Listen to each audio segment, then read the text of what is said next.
오늘부터는 요즘 일어나고 있는 조국 문제, 이걸 좀 얘기하려고 하는데, 제가 하고 싶은 사람 나라 얘기를 하려고 그래도 이런 일이 자꾸 생겨서 가지고, 근데 이게 지금 유튜브나 뉴스들에 나오는 것만 보고는 이해하기가 참 어렵거든요. 그래서 이 문제를, 조국 사태 문제를 지금 일반적으로 보고 있는 것과는 다른 차원에서 한번 봐보자. 그러려 하다 보니까 뭐 또 어쩔 수 없이 현실에 일어나는 일들에 대해서 얘기를 안 할 수가 없게 됐습니다. 오늘 강의할 게 반역일입니다. 뭐 몇 강의가 될지는 모르겠습니다만은 지금 일어나고 있는 조국 사태는 문재인 정권의 대한민국에 대한 반역행위다. 굉장히 심각한 반역이다. 그 얘기를 지금 하려고 합니다. 그래서 이 반역이 성공하면은 대한민국 끝입니다. 그래서 저는 이런 얘기를 사실은 많이 해왔거든요. 많이 해왔는데 또 이런 얘기 하려고 하니까 참 저도 참 싫어요. 이런 얘기 하는 게.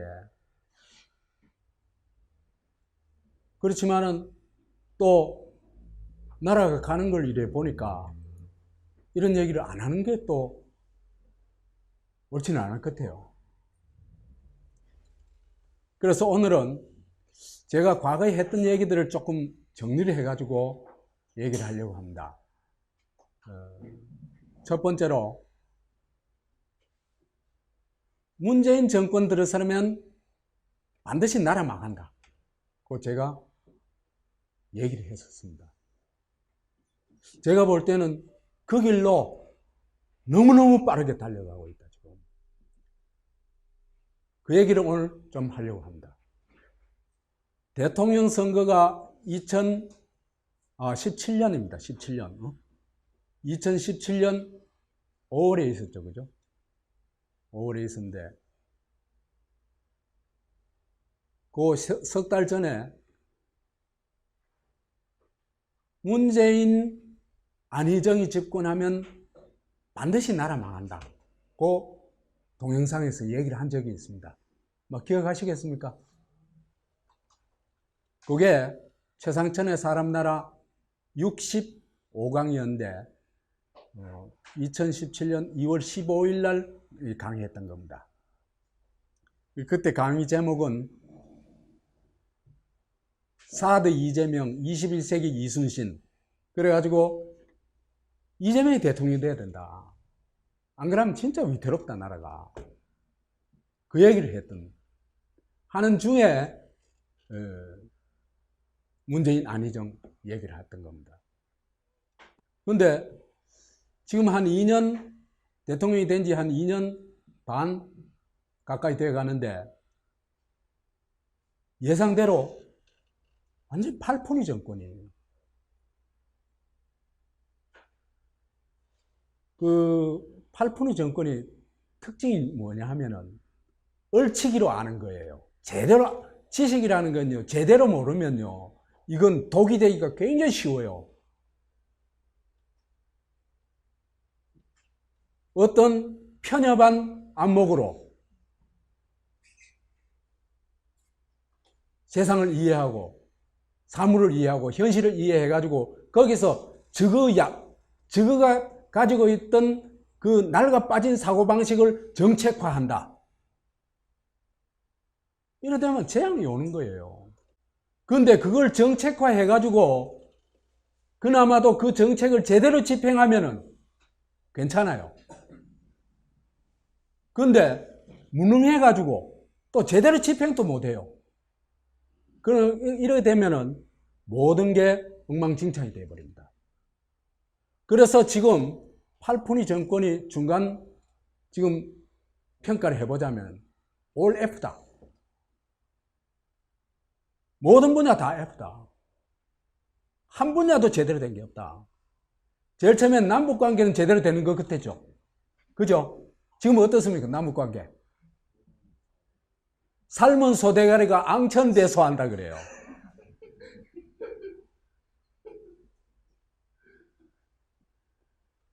아니, 남쪽에서 그 욕을 얻어먹어가면서 살을 북한에 갖다 주겠다 그랬죠. 그죠? 근데 북에서 뭘 그랬어요?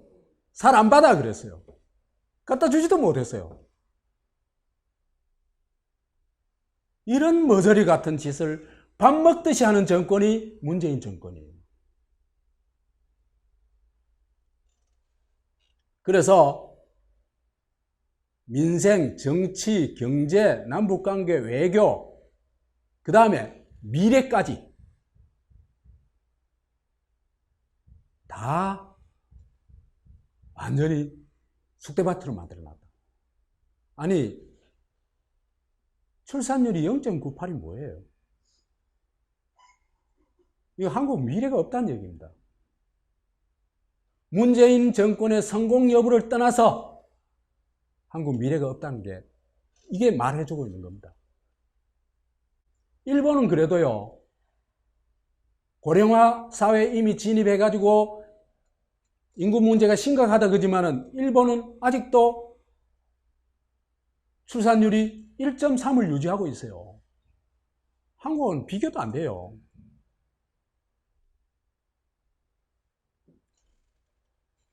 그래서 제가 지금 이 한국인들이 망국을 막을 수 있을까?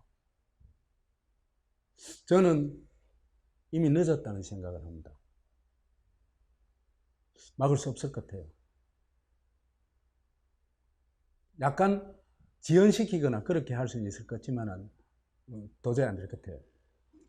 그래서 이 얘기는 앞으로 또 해봅시다. 그 다음에 이 사람들이 나라를 어떻게 망치는가에 대해서도 제가 어떻게 망치고 있는가, 구체적인 이 사람들의 정책에 대해서도 제가 사실은 강의를 굉장히 많이 했습니다. 사람들이 별로 잘 들어주지를 않아서 그렇지, 저는 제가 할 수 있는 얘기를, 다른 데서는 안 나온 얘기를 저는 끊임없이 해왔습니다. 그래서 제가 지치니까, 얘기해도 뭐 사람들이 들어주는 사람이 없으니까 지치니까 강의 그만하려고 그랬어요. 근데 요즘 약간의 새로운 희망이 하나 생겼어요. 뭘까? 응? 윤석열입니다. 그래서 희망이 없으면요, 말도 하기 싫어요. 근데 약간의 희망이 생기니까, 아, 그래도 얘기를 해야 되겠구나. 그런 생각이 드는 겁니다. 금년 5월, 6월에 제가 동영상을 올렸던 건데, 수령나라 작전이라고 해가지고 10개 동영상을 올렸어요.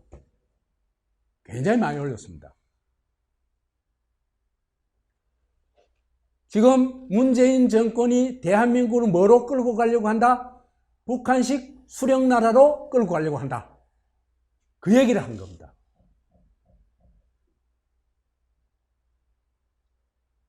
이게 굉장히 심각한 사태잖아, 그죠?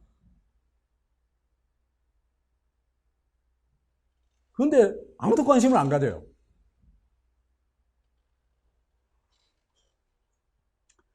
그래서 이 수령나라 작전이 구체적으로 나오는데, 이 수령나라 작전의 설계자, 주도자가 누구일 것 같아요? 조국입니다. 그러니까 지금 조국 사태는 단순한 조국의 개인의 비리가 어떻고 가족 이 범죄 사기단이 어떻고 그 수준의 문제가 아닙니다. 그래서 이 수령나라 작전을 하는데 이게 뭐냐, 핵심 뭐냐면 대한민국을 전복하는. 그래서 반역 행위입니다. 그런 작전이 이미 시작됐습니다. 수령나라 작전 이 10강의 중에 한 2개만 소개할게요. 수령나라 작전 1에서 제가 4월 30일 날 강의 올렸던 건데, 제목은 김정은 문재인 정권이 반공 수령나라 작전의 핵심 중에 하나가 뭐냐면 우선적으로 반북 반공 세력을 작살내버리는 겁니다. 그래가지고 김정은과 문 정권이 손잡고 반공 보수를 타파하라, 이 노선으로 금년 초부터 나가기 시작했어요. 그래가지고 이게 절정에 올라갔던 게 언제입니까? 한일전 할 때입니다. 절정에 올라갔어요. 그래가지고 문재인 정권의 비판적인 세력들을 뭐로 몰아붙였어요? 토착외구로 몰아붙였죠. 그렇죠? 그래가지고 대성공을 거뒀죠. 그래서 반공 보수 세력을 완전히 코너에 몰아붙였습니다. 그래서 이현주라는 사람이 센스는 있어요. 이 사람이. 이 사람 뭐 생각은 뭐 별론데 센스는 있어요. 그래서 이현주 TV에 이 앞머리가 이래 나와요. 김정은 정권이 동지고 남한 우파가 주적인가? 북에서요, 자유한국당과 조선일보를 어마어마하게 공격을 합니다. 한국에서 북에 대해서 한마디라도 할 수 합니까? 한국 정권이나 문파들이. 단 한마디도 못 합니다. 나쁜 말.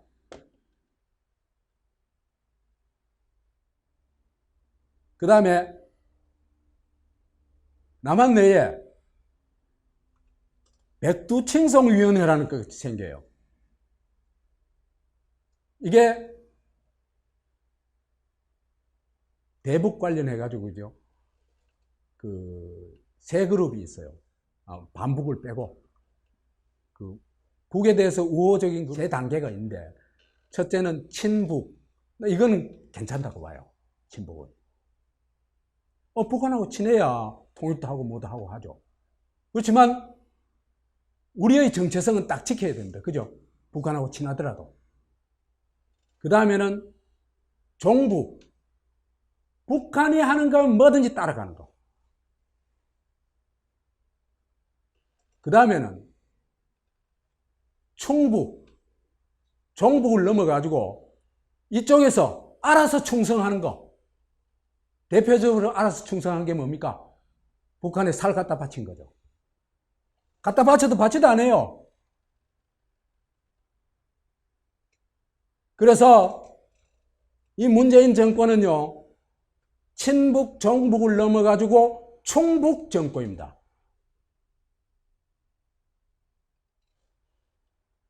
북에서요, 여기 이제 그때 강의안 그대로입니다. 강의안을 아주 뭡니까? 큰 제목만 따가지고 지금 얘기를 하는 겁니다. 조선의, 북의 자유한국당 파상 공격. 막 거의 날이면 날마다 공격을 해요. 그 다음에 또 공격하는 게 표적이 누굽니까? 조선일보. 그래서 문재인이, 그죠? 이 한일 전쟁을 유발하면서 독립군과 친일파로 딱 나누고, 그죠? 친일파가 독립군을 뭐로 몰아붙였다? 빨갱이로 몰아붙였다고 주장하면서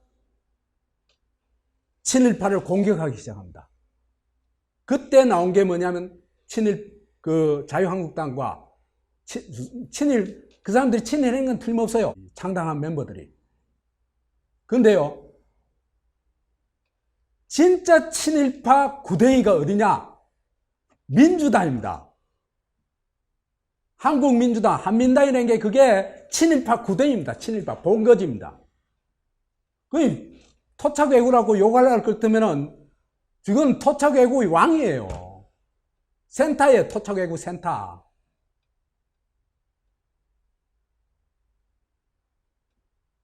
이 조국이하고 똑같아요. 얘들이 하는 짓이. 그래가지고 이해찬은요, 반공세력 방멸을 공공연하게 외칩니다. 그래서 자유한국당 방멸을 공공연하게 외쳐요. 그러면서 남북은 평화하자 하거든요. 그게 무슨 말이에요? 북은 우리의 동지고 남의 문재인 정권 반대 세력은 적이다 이 얘기죠. 그렇죠?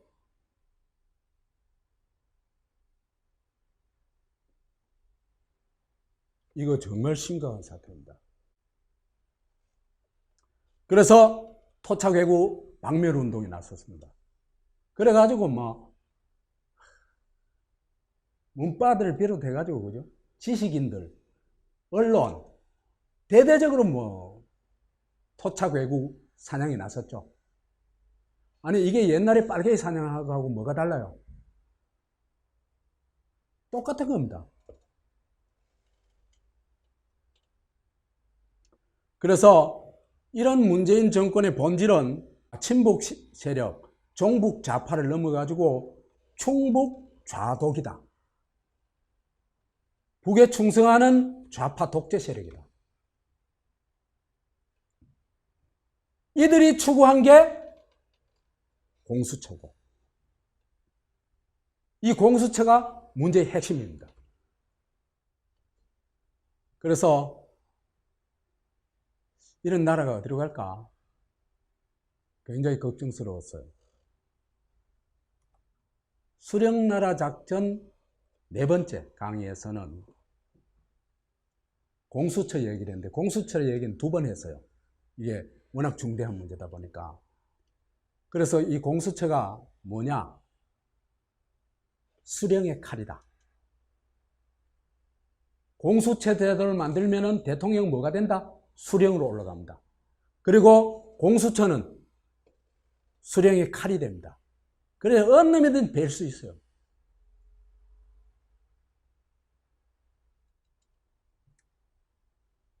그러니까 이게 사실은 고위공직자 수사처 이거는 껍데기만 이름만 그런 겁니다. 가짜 공수처입니다. 고위공직자 수사는요 검찰이 해도 얼마든지 해요. 지금 보세요. 얼마나 잘하는지. 너무너무 잘하잖아. 왜? 권력에 개입을 안 하면, 정권이 개입 안 하면요 검찰요 얼마든지 잘해요. 검찰이 고위공직자 수사를 못한 이유가 뭡니까? 제일 큰 이유가 정권이 늘 개입했기 때문입니다.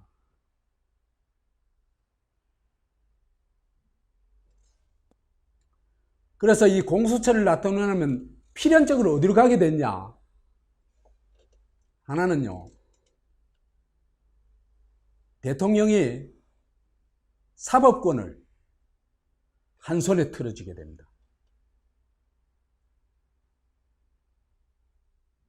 왜 사법권을 한 손에 틀어지냐면 우선 인사권 가지고 공수처장도 임명하고 추천이 있다 하지만 그건 여하튼 대통령이 임명하는 거예요. 그 다음에 검사도 자기가 임명한 공수처장의 추천으로 특별검사를 대통령이 임명해요. 이건 대통령이 수족이 되는 거예요.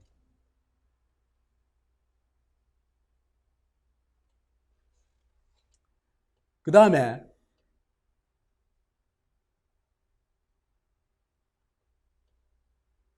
이게요, 이제 완전히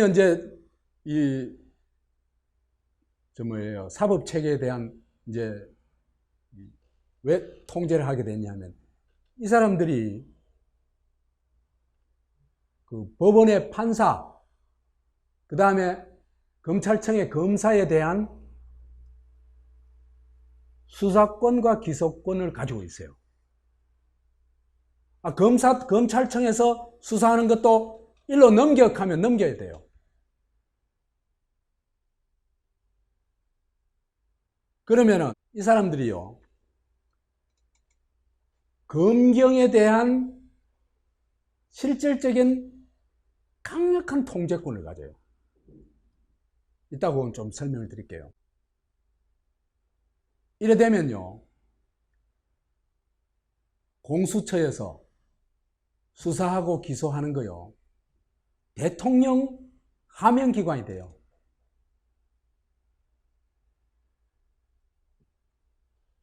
근데요, 이게 공수처를 통해 가지고 또 할 수 있는 게 뭐냐면 고위공직자를 완벽하게 장악할 수가 있습니다. 그래가지고 대통령이 슈퍼 대통령이 될 수 있어요. 다시 말해서 수령이 될 수 있는 겁니다. 사법권에 대한 통제를 가지고 있다. 그 다음 나중에 얘기하겠지만 뭡니까, 준연동형 비례대표를 통해 가지고 국회도 독점할 수 있다. 그럼 북한 수령하고 뭐가 달라요? 모든 권력을 삼권을 손에 쥐게 되는데, 공수처가요, 이 고위공직자가 공수처가 관리해야 되는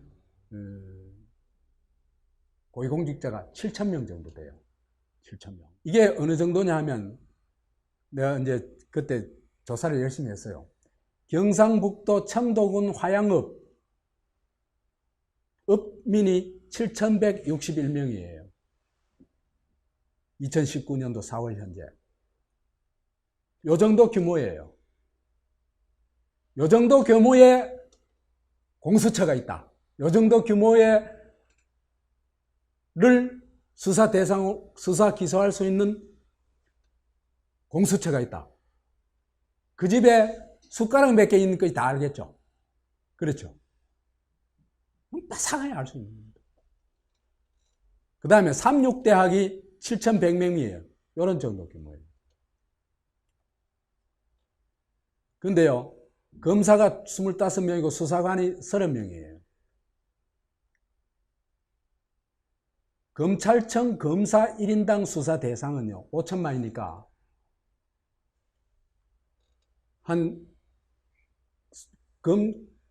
검사가 한 2,500명 된대요. 약 2만 명이에요. 한 해 2만 명 수사를 해야 돼요. 2만 명이 대상이에요. 단순 계산으로 따지자면. 근데 공수처 검사가 1인당 수사 대상은요, 7,000명을 25명 나누면은 한 해에 한 280명 돼요. 280명 되면 대학의 학과 하나예요. 학과 하나에 있잖아요, 그죠? 한 1년 지나면요, 학생들 얼굴 다 알아요, 거의. 학생의 신상에 대해서는 빠삭하겠죠? 그러니까 검사들의 70분의 1밖에 안 되는 겁니다. 그 다음에 공수처 검사 1인당 기소 대상, 판사 검사가 기소 대상이죠, 그죠? 이 기소 대상이 5,100명 되는데, 그러니까 25명이 맡으니까 한 200명씩 돌아오는 거예요.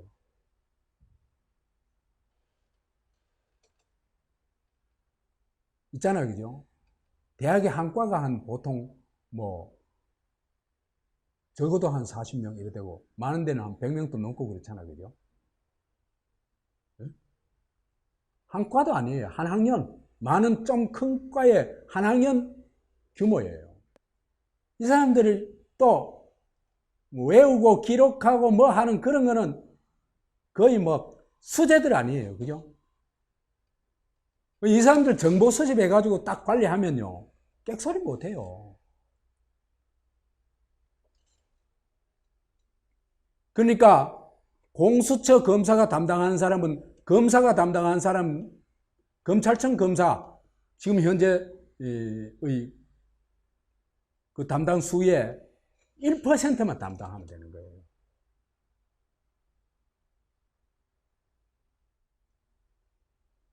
그래서 이 공수처를 추진한 진짜 목적은 공수처라는 칼을 통해 가지고 두 가지가 있죠. 그죠? 하나는 사법권을 누가 장악해요? 대통령이 장악한다. 정권이 장악한다. 그럼 상권 분립은 다 헛소리 되는 거죠. 그죠? 그 다음에 한 7,000명 되는 고위공직자를 이 공수처를 통해서 완벽하게 장악할 수 있죠. 꼼짝 말합니다. 그래 되면은 공수처 위에 올라탄 그 사람이 누굽니까? 바로 수령입니다. 수령. 국민의 대통령, 주권자의 대통령이 아닙니다.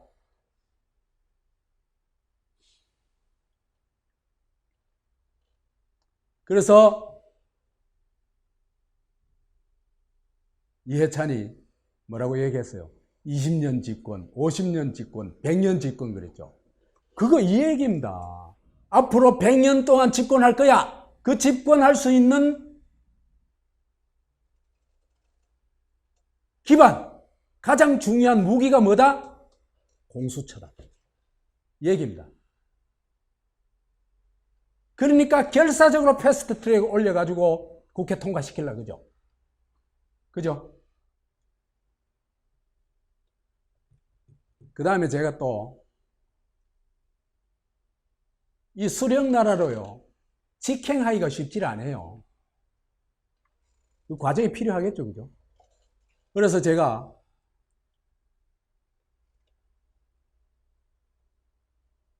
금년 7월에 아태쟁패 4강에서 이런 제목으로 얘기를 한 적이 있습니다. 문재인 대한민국에서 소중하로. 기억나세요? 혹시? 네, 기억납니다. 지금 문재인이 추구하는 게 공수처나 저런 걸 통해 가지고 중국식 독재 국가로 갈락한다. 그래서 소중화, 중화하는 건, 중화주의하는 건 이제 정근대 사회의 얘기니까 요즘 말로 하자면 소중공으로 갈락하는 겁니다. 중국 공산당으로 갈락하는 겁니다. 어떻게 갈락한지는 설명을 다 했어요, 그때. 그때도 이걸 설계하고 주도한 게 누구다? 조국이다. 패스트 트랙까지 밀어붙인 게 누구다? 문재인이 아닙니다. 조국입니다.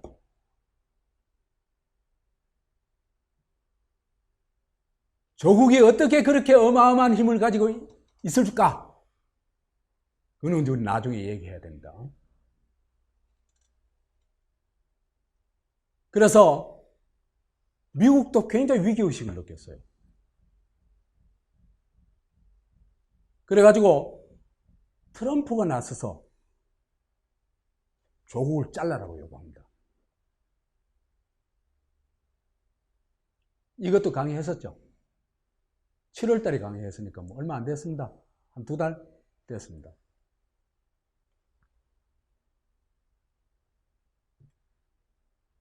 이 보세요. 조국이가 얼마나 쇼맨십과 사기가 몸에 붙었냐 하면요. 이 파일 들고 있는 거 보죠? 보이죠? 그렇죠, 그죠? 이 파일이 싸구려 파일이거든. 그죠? 요걸 통해 가지고 막 뭐라는 걸 사람들한테 전달하려고 하는 거예요. 그러니까 이 사람들한테는요, 뭘 사실을 가지고 서로 토론하고 논의하고 이건 아무 관계 없어요. 저가 사기치는 목적이 중요한 거예요. 그걸 위해서 온갖 쇼를 다 하고.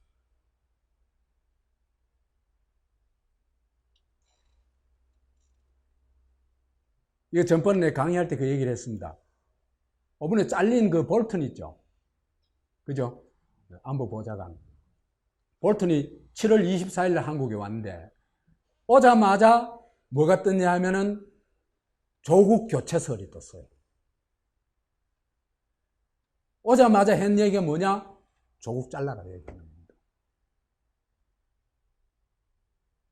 그래서 이틀 후에 조국 잘랐어요. 그 며칠 전까지는 그죠?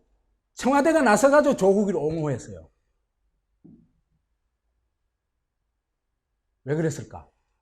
미국도 조국을 굉장히 위험하게 본 겁니다.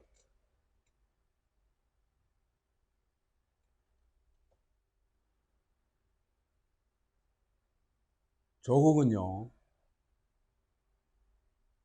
차기 대통령, 이 정권이 밀고 있는 차기 대통령이에요. 노무현 교, 노통교와 문 정권의 미래라고 생각합니다, 이 사람들은. 왜 그러냐 하면요, 조국이 대통령이 되지 않으면 자기들이 다 죽을 수 있다고 생각합니다. 그 이유는 나중에 얘기합시다. 민정수석 조국이요, 제1의 업적, 그 누구도 따라오기 어려운, 역대 정권에서도 그 누구도 따라오기 어려웠던 제1의 공적을 내가 하나는 꼽을 수 있어요. 노회찬은 절대로 자살 아닙니다. 살해됐습니다. 이 살해된 노회찬을 자살로 둔갑시키는 자살 공작을 벌였는데 그 총책이 조국입니다. 조국이 뭐 특별해서 그런 게 아니라 민정수석이란 자리가 그런 자리입니다. 그 다음에 아까 얘기했던 소중공, 그죠? 그 다음에 수령나라, 이걸 기획하고 주도한 게 조국이에요. 그래서 패스트 트랙 3개 올렸죠. 공수처, 그 다음에 준연동형 비례대표제, 그 다음에 검경수사권 조정, 그죠? 이게 다요 중국식 독재국가로 가는 길입니다. 그 코스로 들어가려고 하면 그걸 가면 돼요. 그 다음 또 하나는 한일전에 선봉했었죠. 선봉은 아닙니다.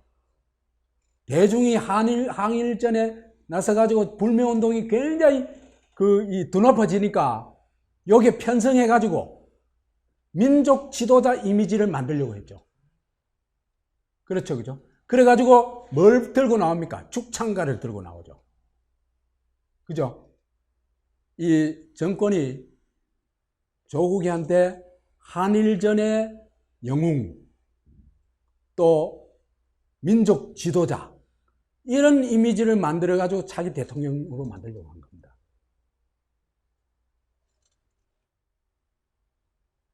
근데요, 이게 왜 이리 됐냐 하면요, 노통교 3대 세습을 하려고 한다 했죠. 그죠? 노통교 3대 세습, 어떻게? 노무현, 문재인, 그 다음에 누군가를 해야 되는데, 첫 번째 그 제1주자가 누구였습니까? 김경수였죠. 김경수인데 드루킹한테 한 방을 맞아버렸어요. 그것도 사실은 정권이 저지른 실수 때문에 한 방 맞아버렸어요. 네?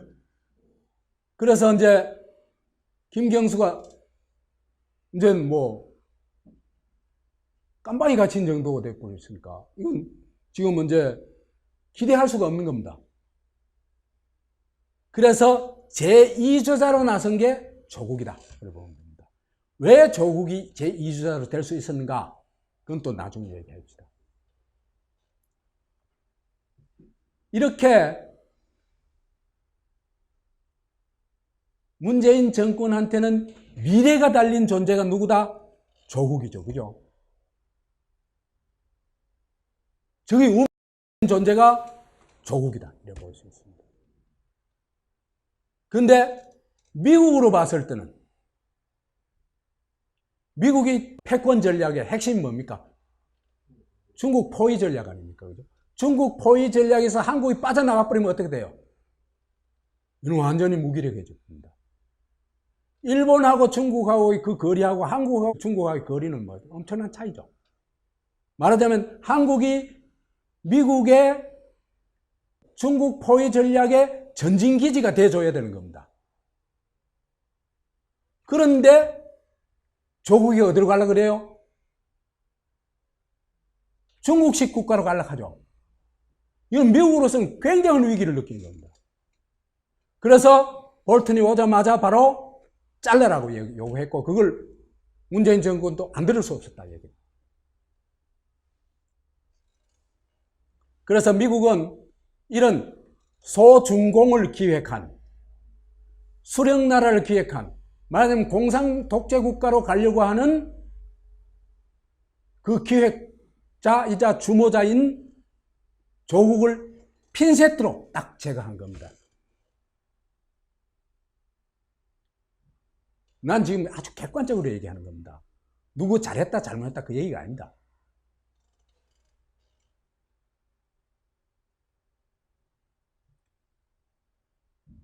근데 문재인도 여기에는 순응할 수밖에 없었는데, 그런데 나중에 또 반격은 합니다. 어떻게 반격하냐 하면은 민정수석 자리에서 자르니까 법무장관으로 앉히려고 한 겁니다. 그래서 미국이 자꾸 개입을 하니까 어떻게 하냐, 지소미아까지 파괴해버립니다. 난 지소미아 파괴는 잘했다고 생각해요. 그렇지만 하여튼 지소미아 파괴의 목적이요, 그 이후에 볼 것 같으면은 진짜 그 일본을 그 견제하고 일본의 한반도 진출을 막기 위한 게 아니고 한일전을 계속해서 유지하기 위해서 파괴했다는 겁니다.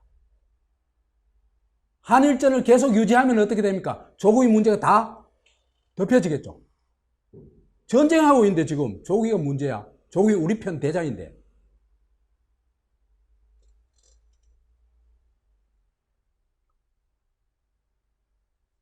그래도 조국 대권 운동은 계속될 것이다. 왜? 조국은 노통교 문재인 정권의 미래가 달려있기 때문이다. 자, 이제 이래 볼 것 같으면요, 지금 제가 문재인 정권이 들어서면 반드시 나라 망한다고 얘기했잖아요. 그죠? 그 나라 망하는 방식이 여러 가지 있겠지만 그 중에서도 대한민국이란 민주공화국을 아직 어설프지만은, 그죠? 초보 민주공화국이지만은 제대로 된 건 빈약하지만은 그래도 민주주의는 어느 정도 확보했잖아요, 우리가. 그죠? 이 나라를 뭘로 바꾸려고 한다? 중국식 독재국가. 나아가서는 북한식 수령국가로 바꾸려고 한다. 그래서 지금 지금 일어나고 있는 사태는 조국 문제가 아니고 대한민국 전망의 기로에 서 있는 중대한 역사적 일이다.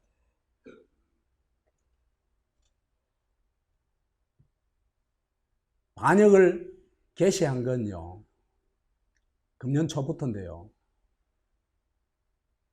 세계 법안을 패스트트랙에 상정했죠. 이게 대한민국 파괴 3법입니다. 공수처법은 아까 충분히 얘기했죠. 대통령을 뭐로 만들어요? 수령으로 만든다.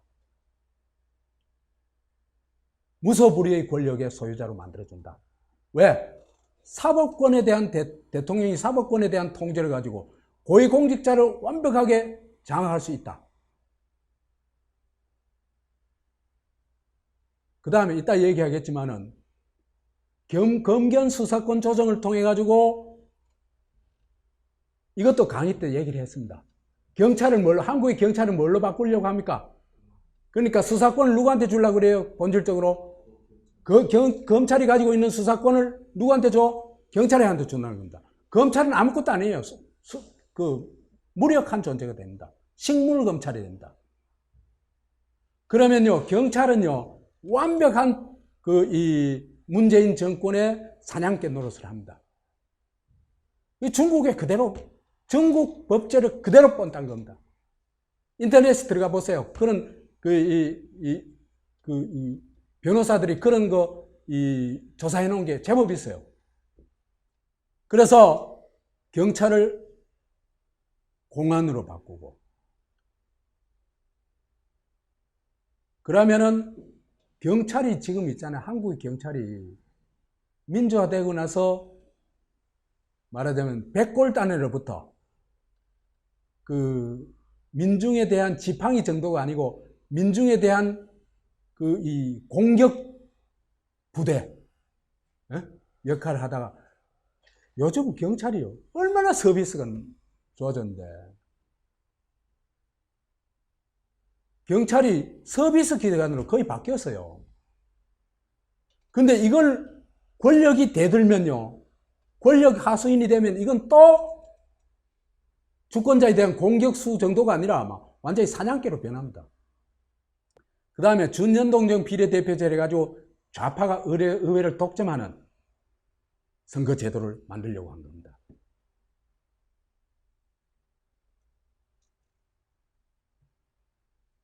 근데 이게 다 지금 마음대로 되지는 않아요. 여하튼 그래서 소중공으로 가고 나아가서는 수령국가로 가는 이 길로 이들이 들어서 가려고 하는데, 그 핵심이 뭐냐면 공수처법으로 사법체계와 고위공직자를 완벽하게 장악해가지고 대통령이 수령의 지위에 오르고 공안검찰로 인민을 감시, 통제, 공격하게 되고, 그러면 이제는 고위공직자도 완벽하게 통제되고 인민도 완벽하게 통제할 수 있죠. 그죠? 북한식 사회가 되는 겁니다. 그래가지고 뭐 무슨 대회 있으면 나오라 하면 평양시민 100만씩 나와가지고 뭐 하죠. 그런 사회로 가는 겁니다. 그래서 좌파 지배 의회가 되면은 이거는 뭐 의회가 있으나 많아요.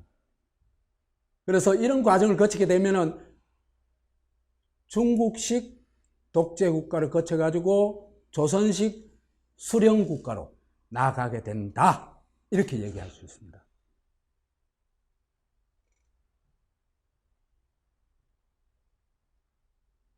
그래서 이런 것을 소중공 수령나라의 설계자 조국을 이제 대중 앞에 내세운 겁니다. 그게 법무장관이 임명을 하려는 과정입니다. 8월 9일 날 법무장관으로 지명하고 한 달 만에 9월 9일 날 임명했는데, 또 임명한 날이 하필이면 조선민주주의 인민공화국 건국기념일 날 임명했어요. 이것도 난 재밌어.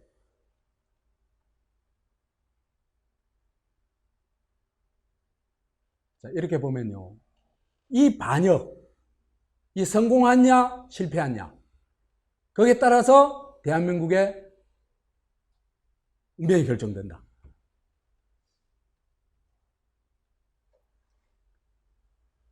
반역과 조국의 난이 성공을 하게 되면 소중국 수령나라로 가고 대한민국 민주공화국은 사망한다. 그래서 남북이 동색이 돼가지고 연방제 통일로 가는 거는 그냥 시간 문제일 뿐이다. 그래 얘기할 수 있습니다. 나 이렇게 가는데 10년도 안 걸린다고 봐요. 그 다음에 이 반역, 조국의 난을 진압하게 되면 어떻게 되냐.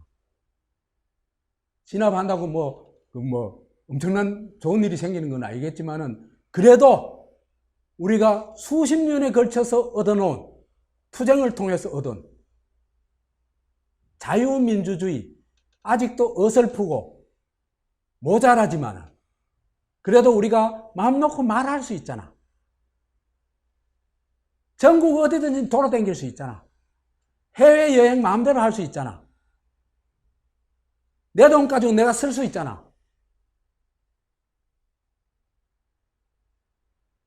이런 자유민주주의는 지킬 수 있다. 그래 얘기할 수 있습니다. 그렇기 때문에 이거는 6.25보다도 더 엄중한 전쟁이다. 그래서 지금 이 시점에서 대단히 중요한 것은 누가 이 반역을 진압할 수 있을까? 누구일까? 생각해 봅시다.